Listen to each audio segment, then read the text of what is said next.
So good. So good. All right, so let's bring out the co-creator of Empire, the director of Precious and The Butler, Mr. Lee Daniels.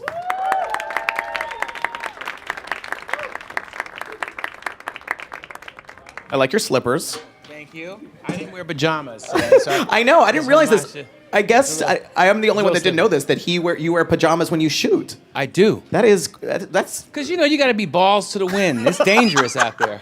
It's dangerous. I know. I said next time I do an Apple Talk, I'm going to be in pajamas. So tell us a little bit about the creation of Empire.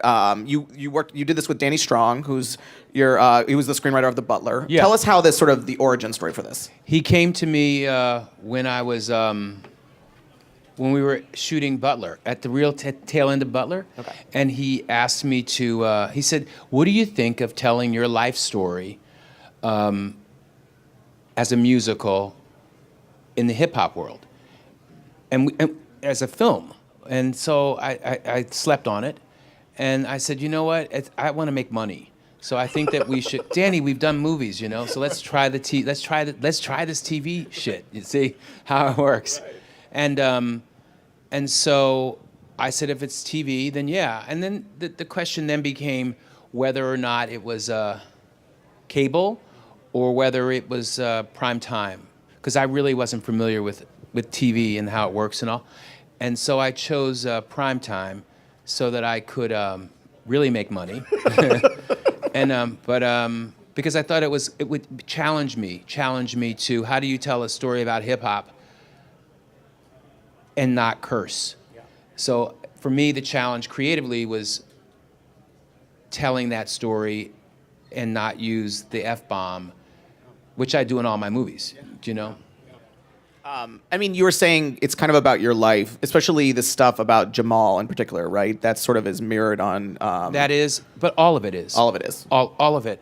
All of the characters are. My sister is Cookie. My aunts are Cookie.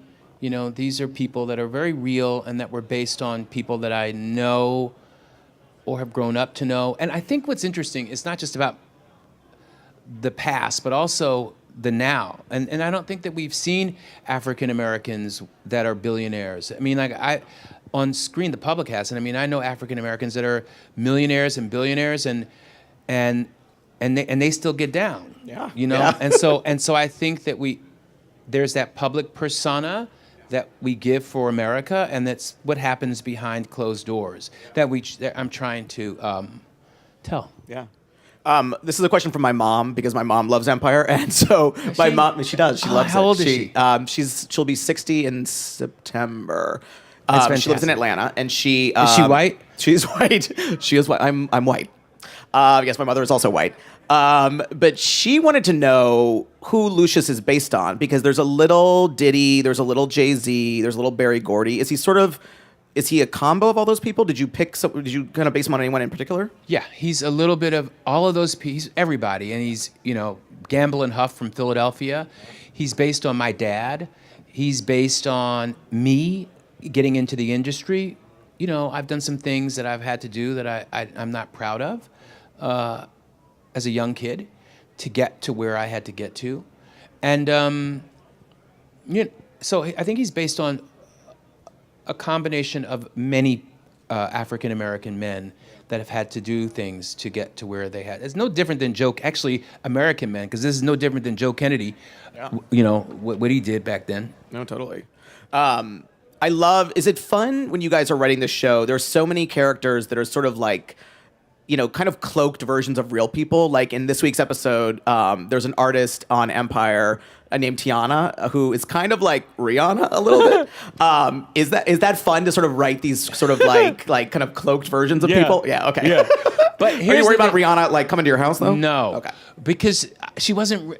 The thing is that I called her Tiana because it was based after my cousin. The name came from my cousin, and originally she was written as this. Did we see that clip? Yeah. Well, that's what I was gonna. Well, she was written as a this hardcore sort of rapper, sort of gangster, sort of very butch, sort of and then the powers to be created something that was completely different, and And I went with it and made the best of it, and I'm really excited about her. Yeah. I think she's a discovery. Yeah, she's amazing. She's great. So let's watch a clip, actually. This is from tomorrow night's episode of Empire. This is sort of a new artist who Hakeem, Lucius and Cookie's youngest son, sort of takes a liking to. It's crazy.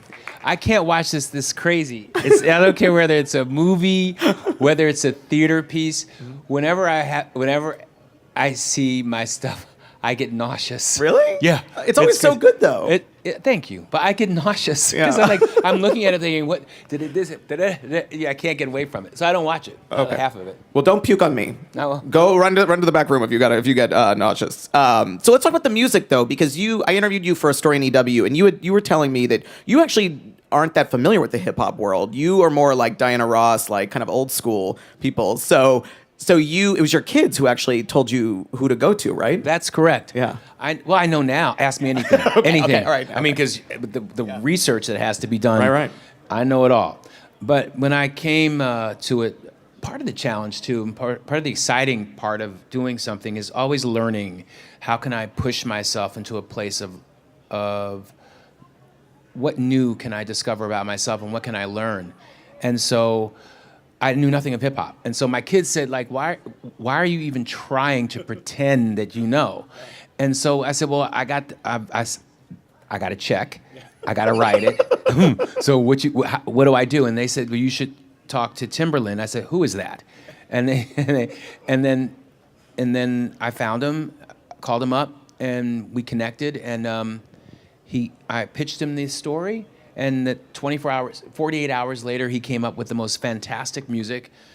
And it was great. It was fantastic. Yeah. So how does it work with Timbaland with the music? Do you send him scripts and he writes the songs based on that? What's the sort of collaboration like with him for these? Well, it gets a little, he oversees all the music, He doesn't have time he did the pilot. And I think he did a lot of the first episode, and sporadically throughout he'll come in and oversee. But he's off with Jay-Z and Justin Timberlake and Beyonce and those types. So it's like me. I mean, it's hard to. The television, I get so nervous about. The one thing about television that is frightening is that it lives on without you. And so you pray that the episodes are going to. You plant the seed. You tell them, okay, this is where I want it to start. This is where I want it to end. But I have a day job, and I got another movie to make. And so you pray that the people that you've hired, your showrunner and your writers and the directors, are going to stay the course. I've seen some of the episodes. I think that we do stay the course. But, you don't know.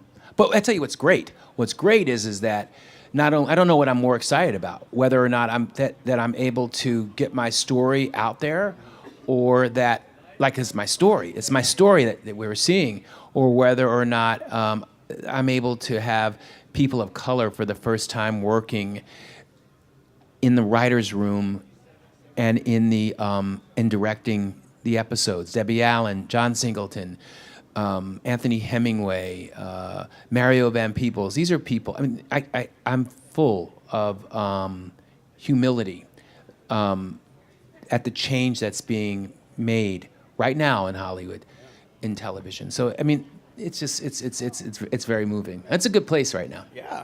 And you guys had amazing ratings, and you've had so many, because I follow you on Twitter and I follow a bunch of people on Twitter, and you've had such an outpouring of support for the show. And I think on Friday, it was, Shonda Rhimes tweeted that she loved the show and she was kind of obsessed with it. And that must have been exciting because you're obviously a huge filmmaker, but she's sort of like the fairy godmother of television, I feel like. How about I fell to my feet? Really? Yes. Are you crazy? I was like, and then Viola Davis and Kerry Washington, all these people that have come out to support. It is Tracy Ellis. What it is I can't believe that we are up against Blackish. It's like, why are we? Because I love that. I don't know what to do now because that's my favorite show. I know, it's a great show too. So I think that it's it beats that crabs in the barrel theory. If you ever heard that, the crabs in the no. It's so old fashioned. Look it up. Okay, all right. I mean, where were you when you heard the ratings? Because was that another fall to your knees moment? Because you had the highest, I think, premiere on Fox in 3 years for a drama, and you improved upon Idol, the demo for Idol, which that rarely happens. So that must have been, was that just an amazing moment for you? I don't know from ratings, and I really didn't think it's like the lotto hit. Let me just say, look. Getting the pilot greenlit is like hitting the lottery. You have to understand, it's like hitting a lottery. I don't care who you are. Getting a pilot greenlit by any primetime network is hitting that. To then have it go to air is like the mega lottery. Yeah. So to then have those ratings, it's like what is We on Mars? So it was sort of shocking, and I didn't think it. And America's fickle. Just because it's good, I like everything that I do. That doesn't mean that America does. So they're all like, all of my projects are like my children. I like them equally. So I really didn't know if they would respond. I didn't really know. So, and I try not to, I try really hard not to read reviews unless my friend Anika, who's out here somewhere, sends them to me, says, "Did you see what they say about you here?" And it's normally a bad one. You got great reviews, though. You got great reviews. I know. That's what she said. Yeah, you did. Yeah. EW gave you an A-. Did you? Yeah, we gave you an A-. Yeah. Oh, that's really nice. good review. Yeah. I'm tooting my own horn here. Thank you. Tell me about. I love this story. Taraji told me this story too when I interviewed her about casting her because she not I'm only. still tripping on the A-. I know it's good. Why not an A? Well, I don't know. I didn't actually review it. This is why I don't want. It wasn't me reviewing it. I just wrote the story. It was like our TV critic. I got to be objective. That's why I don't want to hear the reviews. Well, that's a great review. A-. Yeah, that's a wonderful. If that was my average in high school, I'd be very pleased with myself. Okay. Or college. Yeah. You'd be on the honor roll. You're on the honor roll, Lee Daniels. Okay. But so Taraji told me when you guys cast her, one of her ultimatums was you have to also cast Terrence. She's out of her mind, and she's correct, and she's out of her mind. She says to me, we're Skyping, and I say to her, as I was in conversations with, I'll say it, I was in conversations with Wesley Snipes, and I was interested in bringing him back to TV, and it's not like Terrence and I weren't friends. We are not only friends, we're buddies. Yeah. And speak daily. And we were looking to do another film together. We didn't know it was going to be like the Marvin Gaye story or some Italian story in Italy or something. We were trying to find something. And he's a genius, And so I didn't think he wanted to do film. So I'm talking to Wesley, thinking that, this has come back. And Taraji, I Skype her. She's like, I'm looking at her, the one, and she says, "Well, it's a good script and everything, but I really think we should do this with Terrence." I said, "We? Since when did you had a job?" And that's when I knew it was Cookie, because who else is going to make those demands before she even got the job? Yeah. So I said, Terrence ain't. I said, first of all, you don't have the job yet, and then Terrence is not going to do it. I just didn't think that I knew that she had a brief stint in television, but Terrence certainly hadn't, an Academy Award nominee, but he did it, and it was great. I said, Terrence, you want to do this TV show? Came in, they tested, magic chemistry, and I knew that no matter what happened, their love affair, to me, is like Hepburn and what's his name? Hepburn and Tracy? Tracy, yeah. Those two, just they have a connection. Yeah.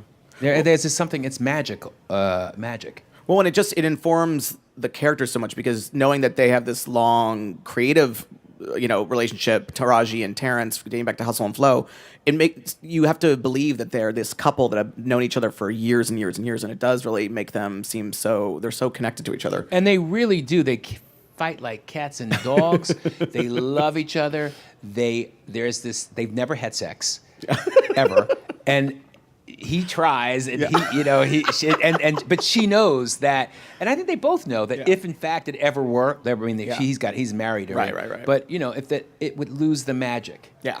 You know what I mean? They're so good together, though. Did you, when you were writing Cookie, though, did you know that? Because I think Cookie really, she's sort of the breakout character. I mean, she really is the one. She says what everyone is kind of thinking, and she's so funny. Did you know writing her that she would be that she would become a fan favorite? I write for women. Yeah. You know, I love women. I should have been straight, you know, because I write for women. I really love women. Yeah. I grew up with women, and they were so influential in my life. And they're so much smarter than men, you know. They're so like a step ahead of us, you know. And so, it was like The Butler when we wrote the character of Gloria. I had to make her a drunk. Like, yeah, she's got to have an affair with her next door neighbor. Who cares if it's true? Yeah, these complications. Yeah, I love that. Have you talked to Oprah about guest starring on Empire? Yeah, I did. She can't okay. because of OWN, but Denzel, she loves it though. She was so kind. She said that it changes. I don't forget the exact word. I don't want to quote because we're on podcasts and this forever and ever. Something like her quote was like, "It redefines television." Wow, wasn't that nice? And then Denzel is going to guest star. He said, "I haven't been on television for forever, but this right here, I'm gonna be a part of." So like that's this really, season. I hope. I mean, no, it's too late this season Okay. because we have the finale coming up. But he's going to be on it, so it's Yeah. great. What about you? Have worked with Mariah Carey twice. What about Mimi? Will course. Mimi appear on Empire? She's certainly all of my friends: Lenny Okay. Kravitz, Foxy Brown, Patti LaBelle, Gladys Knight, Snoop Dogg has guest starred. Yeah, I mean, you know, they're all coming out, and it's great and it's exciting. Yeah. It's very exciting. Mary J. Blige, I think, is appearing this season too, right? She did it. She did a stint. She did it in a moment too. And Courtney Love is doing a pretty Genius. major arc. Yes, Genius. She yes, plays- Courtney Love is coming on Empire. You know what we did was part of this was so exciting was that what we did was we brought in the writers' room. We brought in people that came in with stories, and we brought in the producer of Whitney Houston's last album, and how she couldn't. The producer said how she couldn't. Like she was so she knew that she knew that the instrument was gone, and she would bullshit her way through she would like talk to you, baby, baby, baby, and just talk to you know, and when it came time to sing, she would just start you know, and how it would, and then she just, you know, it wasn't there, but something happened, and it was like a moment of magic happened, and there was a moment on her last album where it was like God said, you can sing. And the voice came back for like a 30 seconds, and it was like, what the, you know? And so I grabbed onto that story, and that's what Courtney plays in she plays that sort of Whitney Houston character. I can't wait for that. That's amazing. And also, one of your friends, Naomi Campbell, has Nene, a very. yes. Oh, you call her Nene? Yeah, I love that. she's in it. She plays She's kind of like she's kind of a hoe. Yeah, she's a hoe. For show. Yeah. She's like a cougar hoe. But she's an English hoe. Yes, They're that's true too. different. Yes, but she debuts in a gold lame jumpsuit. Everything. It's all about the fashion. Yes. I wanted to make Dynasty. Danny and I, what we had in common was King Lear. We both love King Lear. We both love Lion in the Winter. And I'm obsessed with Dynasty growing up. And I miss that. Yeah, I miss that. absolutely. I miss that. And so fashion was part of it. Yeah. And so fashion, we have tons of fashion, furs, diamonds, and tons of Louis Vuitton. I love that. I love that. That just seems like your life. I was watching you. My life. Yeah, your life seems very fashionable and fun. It is. I follow you on Instagram. Sometimes. And you were at all Do these. you? But you were at all these Golden Globes parties over the weekend, and it was like No, I it was didn't like or it was like me and Naomi Campbell and like Kate Hudson and all these people. I was like, Lee Daniels, you're just living a life. Musicals on TV are so difficult. It's a hard thing. So that for every Glee, there's Smash was very had some troubles. Is this the most challenging thing you've ever done? Yes. Yeah. Hardest thing ever. Yeah. Only because I'm not the ultimate decision maker. Yeah. If something is on, my name's out there. Yeah. It's my name.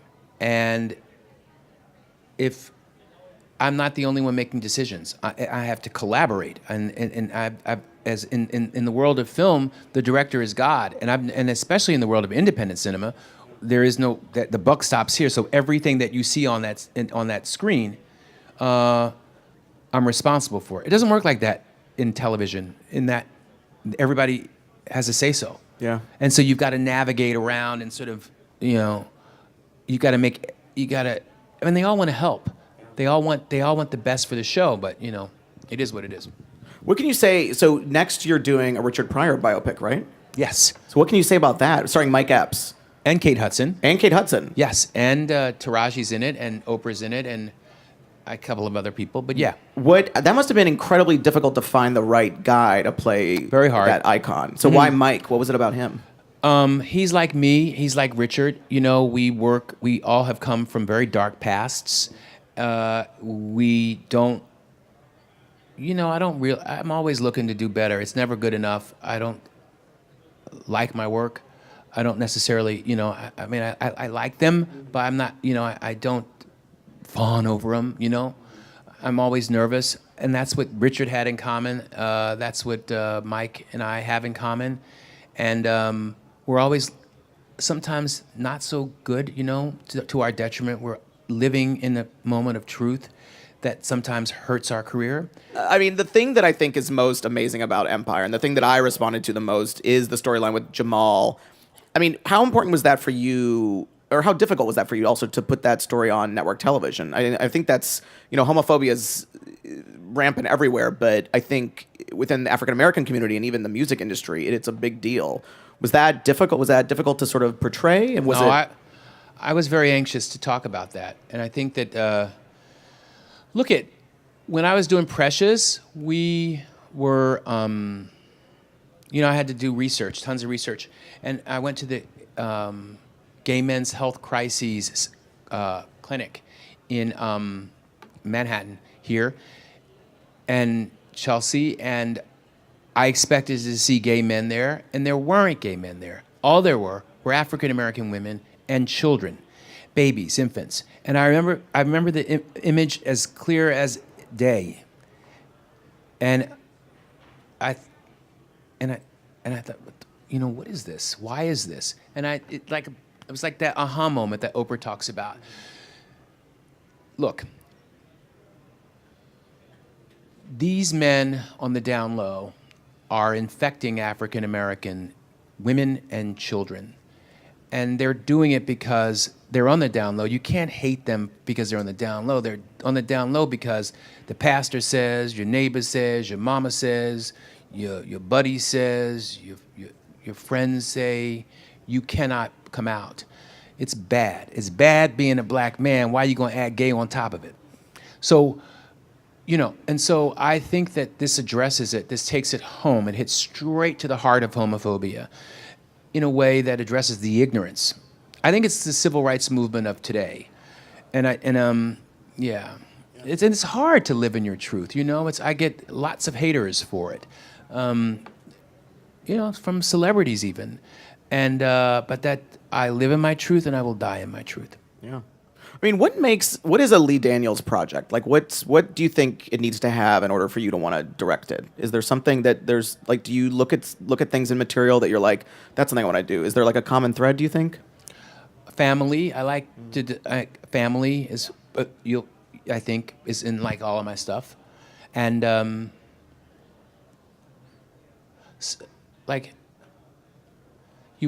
you walk away with a sense of if you can't walk away with a sense of, oh my God, I can't believe I'm sexually aroused, I'm hungry for some good food, I can smell the screen, I'm grossed out, I'm terrified, I'm laughing until my stomach hurts. If you can't experience that experience, then you haven't experienced a Lee Daniels film, I don't think. Wow. Before we go to the questions, this is from towards the end of the episode.